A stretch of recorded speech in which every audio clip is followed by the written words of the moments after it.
জীবনে কখনো তুমি মিথ্যা বলনি, তাই তো তোমায় পেতে কাঁদে ধরণী, কাঁদে ধরণী। তোমারই মতো নেতা পেতে, তোমারই মতো নেতা পেতে পৃথিবী আকুল। হে রাসূল, হে রাসূল, আল্লাহুম্মা সাল্লি আলা সাইয়্যিদিনা মুহাম্মদ ওয়া আলা আলি সাইয়্যিদিনা بلغ العلا بكماله، كشف الدجى بجماله، حسنت جميع خصاله، صلوا عليه وآله। मुझे कुछ मिले ना या मिले, मोहम्मद मिले या नो शई किसे अल्लाह ना मिले। बलगल उला बिकमालिही, कशफत तुजा बिजमालिही, हसनत ज़मीन व खुसालिही, सल्लु अलैहि व आलिही। अल्हम्दुलिल्लाह रब्बिल आलमीन अल्लज़ी शर्रफ़ अन्नास बिल क़ुरआनिल अज़ीम, वस्सलातु वस्सलामु अला रसूलिल्लाहि सल्लल्लाहु अलैहि वसल्लम। खुलुकुल अज़ीम व काना खुलुकुल क़ुरआन व अला आलिहि व सहाबिहि अजमाइन अल्लज़ी तबिहुम बिल इहसानिल यामुद्दीन। सदाक़ल्लाहुल मौलानाल आज़ीम। সম্মানিত উপস্থিতি, আল্লাহ তাবারক তাআলার দরবারে প্রশংসা জ্ঞাপন করছি যে আল্লাহ তাবারক তাআলা আমাদেরকে কোরআনের মাহফিলে বসার তৌফিক দান করলেন। সেই মহা মনিবের দরবারে সেজদা অবনত কণ্ঠে আমরা বলি আলহামদুলিল্লাহ। সম্মানিত আজকের জলসার সভাপতি, অত্র এলাকার স্বনামধন্য ব্যক্তিত্ব, আমাদের অভিভাবক জনাব আমজাদ হোসেন মালিঠা, আল্লাহ রাব্বুল আলামিন ওনাকে যেন হায়াতে তাইয়্যিবা, শেফায়ে কুল্লিয়া, আজেলা কামিলা দান করুক। সবাই বলে আমিন। যেভাবে আমিন বললে মনে হচ্ছে যে আমিন বললে বিল দিতে হয়, তাহলে জবান খুলে আল্লাহ রাব্বুল আলামিনের কাছে সেজদা অবনত কণ্ঠে বলি আলহামদুলিল্লাহ। সম্মানিত উপস্থিতি, আল্লাহ রাব্বুল আলামিন সৃষ্টি করে আমাদের যে মেসেজটা দিচ্ছে, আমাদের এমনিতেই সৃষ্টি করেন নাই। কথা বলেন ঠিক কিনা? আল্লাহ তাবারক তাআলা পবিত্র কোরআনে আমাদের স্মরণ করায় দিচ্ছে, আফা হাসিবতুম আন্নামা খালাকনাকুম আবাসা ওয়া আন্নাকুম ইলাইনা লা তুরজাউন। বান্দারে, তোমাকে আমি এমনিতেই সৃষ্টি করি নাই, আমার লক্ষ্য আছে, আমার উদ্দেশ্য আছে, অথচ তোমরা তো আমার কাছে ফিরে আসতে হবে। যদি ফিরে আসতে হয় কি করা লাগবে? আল্লাহ বলে দিলেন, আমা খালাকতুল জিন্না ওয়াল ইনসা ইল্লা লিআবুদুন। আল্লাহু আকবার। আল্লাহ রাব্বুল আলামিন বললেন, জিন এবং মানুষকে আমি শুধুমাত্র কেবলমাত্র একটি উদ্দেশ্যে সৃষ্টি করেছি, সেটা হচ্ছে আমার ইবাদত করার জন্য। সুবহানাল্লাহ। আসার পরে ভুলে যাচ্ছি পৃথিবীর এই রঙ্গমঞ্চে, পৃথিবীর মায়ায় পড়ে গেছি, আখিরাতের চিন্তা ভাবনা আমাদের থেকে সরে গেছে। এজন্য বলছেন বাল তুকসিরুনাল হায়াতাদ দুনিয়া ওয়াল আখিরাতু খায়রুন ওয়া আবকা।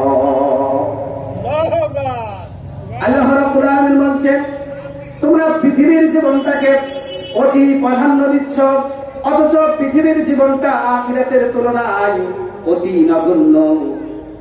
এটা আমাদের বিশ্বাস করতে হবে আমার প্রিয় ভাইরা। এজন্য ইবাদত করতে হবে আখিরাত মুখে। কি মুখী? আখিরাত মুখে। আখিরাতের প্রথম খানা যেমনি ভাবে কবর, আল্লাহ রাব্বুল আলামিন বলেন এই কবরটা যায় পাস করবে, সব জায়গায় পাস করবে। সুবহানাল্লাহ। কবরের ভিতরে আল্লাহ রাব্বুল আলামিন তিনটা প্রশ্ন করবেন। এক নম্বর প্রশ্ন হচ্ছে মান রব্বুকা, তোমার রব কি? মান দীনুকা, তোমার দিন কি? মান নাবিয়ুকা, তোমার নবীকে? এই তিনটা প্রশ্নের অ্যানসার যদি সঠিকভাবে আমরা দিতে পারি, কবরটা হবে আমাদের জান্নাতের টুকরা, আর যদি না দিতে পারি জাহান্নামের টুকরা হয়ে যাবে। আমার প্রিয় ভাইরা, জাহান্নামের যদি টুকরা হয়ে যায়, কবরের ভিতরে আযাব কি হবে আল্লাহ রাব্বুল আলামিনের কোরআন সাক্ষী দিচ্ছে। সর্বপ্রথম আযাব যেটা শুরু হবে আমার প্রিয় ভাইরা, এক নম্বর আযাব হবে চতুর্দিকের মাটি চাপিয়ে ধরবে, মৃত ব্যক্তি চিৎকার করতে থাকবে বাঁচাও বাঁচাও। চতুর্দিকের মাটি যখন চাপিয়ে ধরবে, এক পাথরের হাড্ডি অপর পাথরের ভিতরে ঢুকে যাবে, মৃত ব্যক্তি চিৎকার করবে। এক পর্যায়ে আল্লাহ রাব্বুল আলামিন এই চিৎকার, হাদিসের ভিতরে আছে, এই চিৎকার যদি কেউ শোনে তাহলে মৃত ব্যক্তিকে কেউ আর কখনো কবরে নামাইতো না। আর শুধুমাত্র কেবলমাত্র এই চিৎকারটা শুনতে পাবে না মানব আর জিন জাতি ছাড়া, এত জোরে চিৎকার করবে। দ্বিতীয় নম্বর আযাব শুরু হবে, 99টি সাপ কবরের ভিতরে দেওয়া হবে। প্রত্যেকটা সাপ প্রতিনিয়ত পা থেকে মাথা পর্যন্ত দংশন করতে থাকবে, মৃত ব্যক্তি চিৎকার করবে। হাদিসের ভিতরে আছে একটা সাপ যদি একবার যদি নিঃশ্বাস ছাড়ত, কিয়ামত পর্যন্ত সবুজ গাছপালা হতো না। আমার প্রিয় ভাইয়েরা, তৃতীয় নম্বর যে আযাবটা কবরের ভিতরে হবে, হাদিসের ভিতরে আসছে এভাবে একটা ফেরেশতা নিযুক্ত করা হবে। এই ফেরেশতার হাতে থাকবে একটি হাতুড়ি, হাতুড়িটা থাকবে ফেরেশতার কানে শোনে না, চোখে দেখে না, দয়া মায়া বিহীন এই ফেরেশতাকে যখন কবরের ভিতরে দেওয়া হবে, কবরের ভিতরে পা থেকে মাথা পর্যন্ত এই হাতুড়ি দিয়ে পিটাতে থাকবে, মৃত ব্যক্তি চিৎকার করবে। হাদিসের ভিতরে এভাবে আছে এই হাতুড়িটা যদি উহুদ পাহাড়ের মধ্যে ফেলাইতো, উহুদ পাহাড় চূর্ণ বিচ্ছন্ন হয়ে যেত।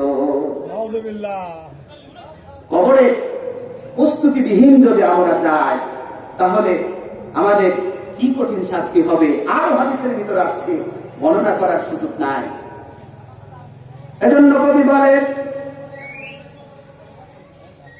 সেই দিন পরে নখ খসে যাবে, 9 দিন পরে চুল, কবর গৃহের সামান নিতে কইল না কেউ ভুল। কবর জায়গা ভালো নয়, কবর জায়গা ভালো নয়, কবর জায়গা ভালো নয়, আমল দিয়ে কবর গৃহ সাজিয়ে দিতে হয়। যার আমল খারাপ হবে তার কবরটা জাহান্নামের টুকরা হয়ে যাবে। এজন্য জাহান্নামের আগুন নিভানো যায়, হাদিসের ভিতরে আছে জাহান্নামের আগুন নিভানো যায়, আর সেটা সুনের চোখের পানি দ্বারা জাহান্নামের আগুন নিভানো যাবে। এজন্য পৃথিবীতে কম কম হাসতে হবে আর বেশি বেশি কাঁদতে হবে। আমার প্রিয় ভাইয়েরা, সর্বশেষ যে ব্যক্তি জাহান্নাম থেকে জান্নাতে যাবে এই ব্যক্তিটি জাহান্নামের ভিতরে কাঁদতে থাকবে। এক পর্যায়ে আল্লাহ রাব্বুল আলামিন জান্নাত থেকে তাকে জাহান্নাম থেকে জান্নাতে দাখিল করবেন। কাদার বিনিময়ে আল্লাহ যেহেতু রহমানুর রহিম, আল্লাহ রাব্বুল আলামিন এক পর্যায়ে জাহান্নাম থেকে তাকে মুক্ত করে দিবেন। ফেরেশতাদেরকে বলবেন, ও আমার ফেরেশতা, আমার এই ব্যক্তিটিকে জান্নাত আর জাহান্নামের মাঝখানে আরাফ নামে স্থানে রেখে দাও। আরাফ নামে স্থানে যখন এই ব্যক্তিকে রেখে দেওয়া হবে, এই ব্যক্তিটি ফুপিয়ে ফুপিয়ে কাঁদবে। আল্লাহ রাব্বুল আলামিন বললেন, বান্দারে কাঁদো কেন? জাহান্নামের আগুন থেকে তো বাইচা গেলি, এখন কেন কাঁদো? এই ব্যক্তিটি বলবে, ইয়া রাব্বুল আলামিন, জাহান্নামের আগুন থেকে আমারে বাঁচাইয়া দিয়েছো, এটা তোমার শুকরিয়া, এটা আমার কাছে অনেক কৃপা। ইয়া রাব্বুল আলামিন, এখান থেকে জান্নাতের নিয়ামতগুলো দেখা যায়, জান্নাতের সুঘ্রাণ আমার নাকের মধ্যে আসতেছে। ইয়া রাব্বুল আলামিন, আমাকে যদি জান্নাতের গেটের কাছে যদি একবার দাঁড় করাই দিতা, আমার জীবনটা ধন্য হতো। ইয়া রাব্বুল আলামিন, আমার কিসমতে নাই, নসিবে নাই জান্নাতে যাওয়া। রব্বুল আলামিন একবার যদি গেটের কাছে আমাকে নিয়ে যেতেন, আল্লাহ রাব্বুল আলামিন ফেরেশতাদেরকে বলবে, ও আমার ফেরেশতা, আমার এই বান্দাটিকে জান্নাতের গেটের কাছে নিয়ে যাও। এক পর্যায়ে গেটের কাছে নিয়ে যাওয়া হবে। গেটের কাছে যখন যাওয়ার হবে, এই বান্দাটি আবার জোরে জোরে চিৎকার করে কাঁদতে থাকবে। আল্লাহ রাব্বুল আলামিন বলবেন, বান্দারে কাঁদো কেন? এইবার এই ব্যক্তিটি জোরে জোরে চিৎকার করে কান্নার ফলে আল্লাহ রাব্বুল আলামিন প্রশ্ন করবেন, কাঁদো কেন? জাহান্নামের আগুন তো থেকে বেঁচে গেছো, জান্নাতের গেটের কাছে আসতে চাইলে এনে দিলাম, কেন কাঁদো? এই ব্যক্তিটি বলবে, ইয়া রাব্বুল আলামিন, এখান থেকে জান্নাত ভালোভাবে দেখা যায় না, একবার যদি জান্নাতের মাঝখানে আমারে দাঁড় করায় দিতা, আমার জীবনটারে আমি ধন্য করতাম। আল্লাহ রাব্বুল আলামিন বলবেন, ও আমার ফেরেশতা, এই বান্দাটিকে জান্নাতের মাঝখানে নিয়ে যাও। বান্দা বলবেন, ইয়া রাব্বুল আলামিন, আমি তোমাকে কথা দিলাম, জান্নাতের ফল ধরবো না, সইবো না, খাইবো না, আমাকে আমার জান্নাতের নিয়ামতগুলো একবার দেখতে দাও। এইবার বান্দাটিকে যখন জান্নাতের মাঝখানে নিয়ে যাওয়া হবে, আরো জোরে চিৎকার করে কাঁদতে থাকবে। এক পর্যায়ে আল্লাহ রাব্বুল আলামিন বলবেন, বান্দারে, জান্নাত জাহান্নাম থেকে বাইসা গেলে আরাফ নামে স্থানে রাখলাম, গেটের কাছে আসতে চাইলি, গেটের কাছে এনে দিলাম, আবার জান্নাতের মাঝখানে আসতে চাইলি, এনে দিলাম, এখন কেন কান্দো? বান্দাটি বলবে, ইয়া রাব্বুল আলামিন, জান্নাত যে এত সুন্দর, আগে যদি জানতাম পৃথিবীতে অন্যায় কাজ করতাম না, বাতিল শক্তির সাথে মাথা নত করতাম না, বাতিল সংগঠনের সাথে আমরা থাকতাম না, হুজুররা এই কথাগুলো বলছে, এই কথাগুলো আমল করতাম, জান্নাতের নাচ নিয়ামত যে এত সুন্দর, হ্যাঁ রাব্বুল আলামিন, এই জান্নাত থেকে আমারে আর বের করে দিও না। আল্লাহ রাব্বুল আলামিন এক কথায় বলবেন, ও আমার বান্দারে, আমার জান্নাত কি তোর পছন্দ হয়েছে নাকি? বান্দা বলবে, ইয়া রাব্বুল আলামিন, আমার কলিজা ঠান্ডা হয়ে গেছে, জান্নাত যে এত সুন্দর। এইবার আল্লাহ রাব্বুল আলামিন বলবেন, বান্দারে, তোর জন্য একটা নয়, দুইটা নয়, তিনটা নয়, এমন 10টি জান্নাত আমি তোর জন্য রিজার্ভ করে রেখেছি। সুবহানাল্লাহ। সর্বশেষ যে জান্নাতে যাবে, আল্লাহ রাব্বুল আলামিন তার জন্য 10টা জান্নাত দাখিল করে দিয়েছে। সুবহানাল্লাহ। আমার প্রিয় ভাইরা, যে কথাগুলো বলতেছিলাম, পৃথিবীতে যত নবী রাসূল আছে, দিন কায়েম করার জন্য আছে, দিন কায়েমের জন্য প্রত্যেকটা নবী আছে।